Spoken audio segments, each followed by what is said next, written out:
नमस्कार दोस्तों, YouTube channel MPTET 2020 में आपका स्वागत है। आज हम संविदा शिक्षक वर्ग 3 2011 के खंड ई पर्यावरण अध्ययन के प्रश्न पत्र के हल को समझेंगे, प्रश्नों के उत्तर जानेंगे। खंड ई पर्यावरण अध्ययन इन्वायरमेंटल स्टडीज ईवीएस। आगे बढ़ते हैं दोस्तों, इस वीडियो को पूरा देखें क्योंकि पर्यावरण में किस प्रकार के प्रश्न पूछे जाते हैं और उनका उत्तर हमें कैसे देना होता है, इसका निचोड़ मैं आज आपको बताने वाला हूँ। चलो स्टार्ट करते हैं। प्रश्न क्रमांक 121 है, कांटेदार झाड़ियाँ मिलती हैं ए गर्म एवं आर्द्र उष्ण कटिबंधीय जलवायु में, बी गर्म एवं शुष्क रेगिस्तानी जलवायु में, सी ठंडी ध्रुवीय जलवायु में, डी इनमें से कोई नहीं। तो दोस्तों इसका आंसर जाएगा गर्म एवं शुष्क रेगिस्तानी जलवायु में कांटेदार झाड़ियाँ मिलती हैं। अगला प्रश्न क्रमांक है 122, सुनहरा रेशा से अभिप्राय है चाय, कपास, पटसन या इसी को बोला जाता है जूट और रबर। तो इसका आंसर है दोस्तों सुनहरा रेशा पटसन को कहा जाता है, जूट को। प्रश्न क्रमांक 123 है, किस ग्रह को पृथ्वी का जुड़वा ग्रह के नाम से जाना जाता है? ए बृहस्पति, बी शनि, सी शुक्र और डी मंगल। तो पृथ्वी का जुड़वा ग्रह मतलब, क्योंकि इसका आंसर है शुक्र ग्रह। क्यों? क्योंकि यह जो शुक्र ग्रह है यह देखने में और आकार में लगभग हमारी पृथ्वी जैसा ही दिखाई देता है। ठीक है दोस्तों। प्रश्न क्रमांक 124, विश्व का सबसे ऊंचा पठार कौन सा है? दक्कन का पठार, मालवा का पठार, छोटा नागपुर का पठार, डी तिब्बत का पठार। तो विश्व का सबसे ऊंचा पठार जो है वो है तिब्बत का पठार। यह चीन में स्थित है। और भारत का सबसे बड़ा पठार कौन सा है? तो वो दक्कन का पठार है। अगला प्रश्न क्रमांक 125, मानव जनित आपदा का एक उदाहरण है भूकंप, सुनामी, रासायनिक आपदा, भूस्खलन। तो यहाँ पर भूकंप, सुनामी और भूस्खलन ये तीनों प्राकृतिक आपदा हैं, जबकि रासायनिक आपदा एक मानव जनित आपदा है। तो इसका आंसर हो जाएगा दोस्तों रासायनिक आपदा। प्रश्न क्रमांक 126 है, सौर ऊर्जा एक खालिस्तान है? नवीनीकरण संसाधन, अनवीनीकरण संसाधन, परमाणु ऊर्जा का स्रोत, ज्वारीय ऊर्जा का स्रोत। तो सौर ऊर्जा जो है वो एक नवीनीकरण संसाधन है, क्योंकि इसका जो स्रोत है वो उसका क्षय नहीं होता है। नवीनीकरण का जस्ट उल्टा अनवीनीकरण संसाधन है। इसके अंतर्गत पेट्रोल और आपका कोयला ये अनवीनीकरण संसाधन है। प्रश्न क्रमांक 127 है, इनमें से किस राज्य में काली मिट्टी पाई जाती है? जम्मू और कश्मीर, गुजरात, राजस्थान और झारखंड। तो इसका उत्तर है दोस्तों गुजरात, महाराष्ट्र, मध्य प्रदेश और आंध्र प्रदेश, यहाँ पर इन राज्यों में काली मिट्टी पाई जाती है। आगे बढ़ते हैं। प्रश्न क्रमांक 128 है, निम्न में से कौन सा उद्योग दूरभाष, कंप्यूटर आदि संयंत्र निर्मित करता है? स्टील, इलेक्ट्रॉनिक, एल्यूमिनियम, सूचना प्रौद्योगिकी। तो इसका उत्तर है दोस्तों इलेक्ट्रॉनिक्स ही दूरभाष, कंप्यूटर आदि संयंत्र निर्मित करता है। आगे बढ़ते हैं। प्रश्न क्रमांक 129 है, इनमें से कौन सा पत्तन बंदरगाह पूर्वी तट पर स्थित है जो अंतःस्थलीय तथा अधिकतम गहराई का पत्तन है तथा पूर्ण सुरक्षित है? ए चेन्नई, बी तुतीकोरिन, सी पाराद्वीप, डी विशाखापट्टनम। इसका उत्तर है दोस्तों विशाखापट्टनम। आगे बढ़ते हैं, प्रश्न क्रमांक 130 है। ग्रीन हाउस प्रभाव के मुख्य कारण में कौन सी गैस है? A oxygen, B carbon dioxide, C nitrogen, D hydrogen. तो ये बहुत इम्पोर्टेंट क्वेश्चन है। इसमें आपको ध्यान रखना है कि ग्रीन हाउस गैस के अंतर्गत कौन कौन सी आती है? CO2, carbon dioxide, CH4, methane, CFC chlorofluorocarbon और N2O नाइट्रस ऑक्साइड। ये चारों गैसें ग्रीन हाउस गैस हैं। तो यहाँ पर दोस्तों इसका आंसर हो जाएगा कार्बन डाइऑक्साइड, CO2। आगे बढ़ते हैं, प्रश्न क्रमांक 131 है। कौन सा जल प्रदूषण का स्रोत नहीं है? ए औद्योगिक कचरा, बी रेडियो एक्टिव कचरा, सी कृषि से प्राप्त कचरा और डी खानों से प्राप्त कचरा। तो इसका उत्तर है दोस्तों रेडियो एक्टिव कचरा। ये जल प्रदूषण का स्रोत नहीं है। रेडियो एक्टिव कचरे से रेडियो एक्टिव प्रदूषण होता है। प्रश्न क्रमांक 132 है।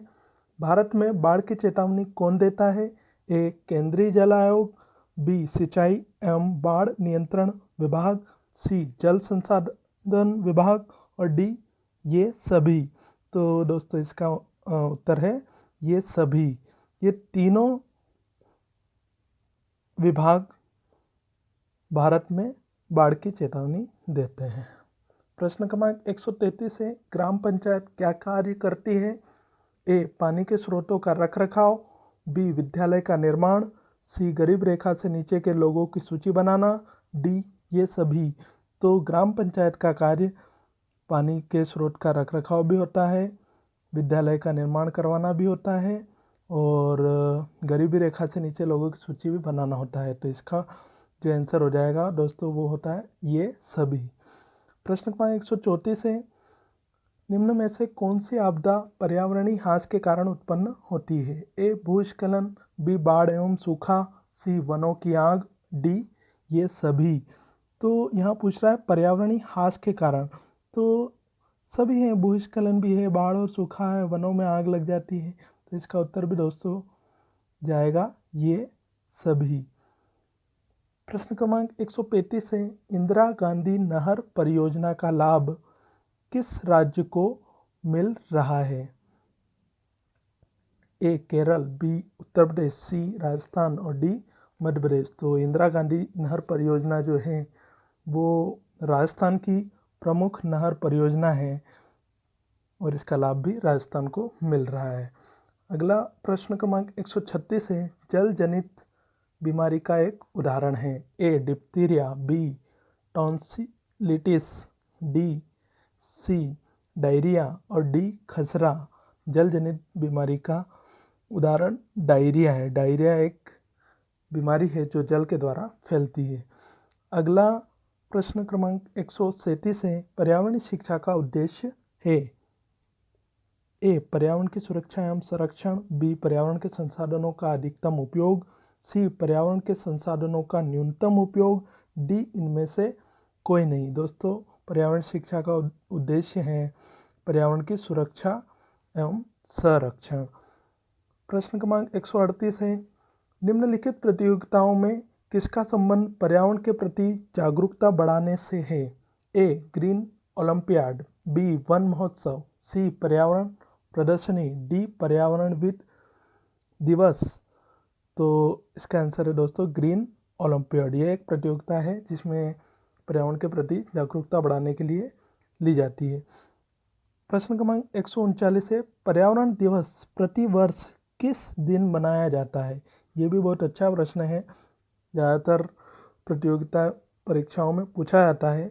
पर्यावरण दिवस 5 जून को मनाया जाता है। ये महत्वपूर्ण प्रश्न है।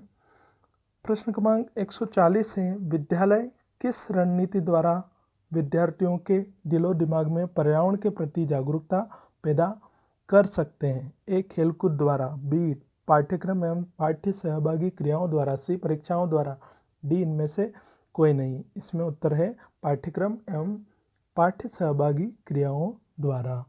प्रश्न क्रमांक 141 है, भारतीय संविधान द्वारा प्रदत्त मौलिक अधिकारों का मुख्य उद्देश्य क्या है?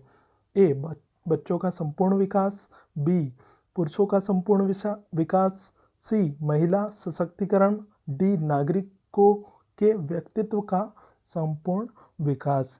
इसका उत्तर है नागरिकों के व्यक्तित्व का संपूर्ण विकास। प्रश्न क्रमांक 142 है, सामाजिक विज्ञान में कौन सा घटक शामिल नहीं किया जाता है? ए इतिहास, बी भूगोल, सी राजनीति विज्ञान, डी व्यावसायिक अध्ययन।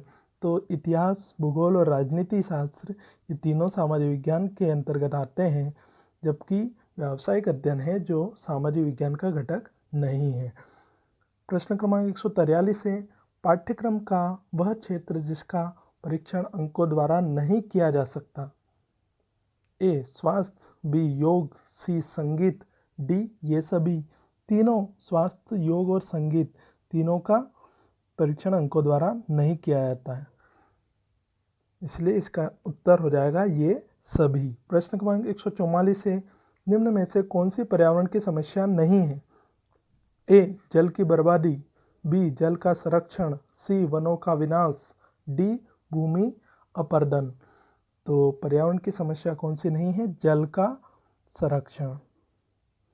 बाकी जल की बर्बादी भी और वनों का विनाश और भूमि अपरदन ये पर्यावरण की समस्या है। प्रश्न क्रमांक 145 है, इनमें से कौन सा पर्यावरण की शिक्षा का सिद्धांत नहीं है? ए पर्यावरण की शिक्षा में सबको शामिल किया जाए, बी पर्यावरण शिक्षा जीवन पर्यंत नहीं दी जानी चाहिए, सी पर्यावरण शिक्षा संपूर्ण विकास एवं समग्र के लिए होनी चाहिए, डी पर्यावरण शिक्षा सामाजिक एवं आर्थिक उद्देश्य तथा सभी को प्राथमिकता देने के साथ सद्भावपूर्ण होनी चाहिए। पढ़ते ही आपको लग रहा है कि इसका उत्तर जाएगा डी। अगला प्रश्न क्रमांक 146 है, नीली क्रांति संबंधित है? ए दुग्ध उत्पादन से, बी फूल उत्पादन से, सी मत्स्य उत्पादन से, डी फल उत्पादन से। तो यहाँ दोस्तों इसका उत्तर है नीली क्रांति जो है वो मत्स्य उत्पादन से संबंधित है। मत्स्य मछली।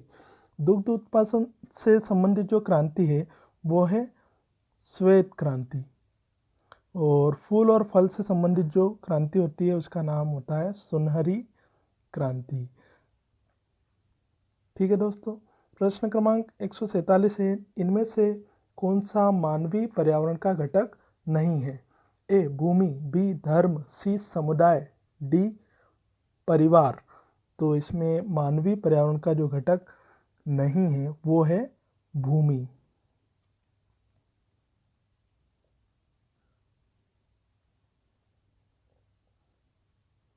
ठीक है, धर्म, समुदाय और परिवार ये मानवीय पर्यावरण के घटक हैं। प्रश्न क्रमांक 148 है, द्रवित मेग्ना से बने सेल चट्टान को कहते हैं? द्रवित मेग्ना से बने चट्टान को आग्नेय चट्टान कहते हैं। प्रश्न क्रमांक 149 है, निम्नलिखित में से कौन सी गैस हमें सूर्य की हानिकारक किरणों से बचाती है? A carbon dioxide, CO2, B nitrogen N2, C ozone O3, D oxygen O2। तो दोस्तों हमारे पर्यावरण की जो वायुमंडल है उसकी एक परत है, ओजोन परत है। वायुमंडल में एक ओजोन परत है जो सूर्य से आने वाली हानिकारक अल्ट्रावायलेट किरणों से, पराबैंगनी किरणों से हमें बचाती है। तो यहाँ पर जो गैस है वो कौन सी गैस है? ओजोन गैस है, इसलिए इसका उत्तर जाएगा ओजोन। आगे बढ़ते हैं। प्रश्न क्रमांक अंतिम प्रश्न है, प्रश्न क्रमांक 150। जब वृष्टि तरल रूप में पृथ्वी पर आती है उसे कहते हैं? ए बादल, बी वर्षा, सी हिम, डी जलवाष्प। इसका उत्तर है वर्षा। ठीक है दोस्तों, इस प्रकार आज हमने पर्यावरण अध्ययन के प्रश्नों को और उनके उत्तरों को अच्छे से समझ लिया है। यदि आपको वीडियो अच्छा लगा हो तो लाइक करें, हमारे चैनल को सब्सक्राइब करें, साथ ही बेल आइकॉन भी प्रेस करें ताकि हमारे आने वाले वीडियो की नोटिफिकेशन आपको जल्द मिल सके। Okay friends, thank you.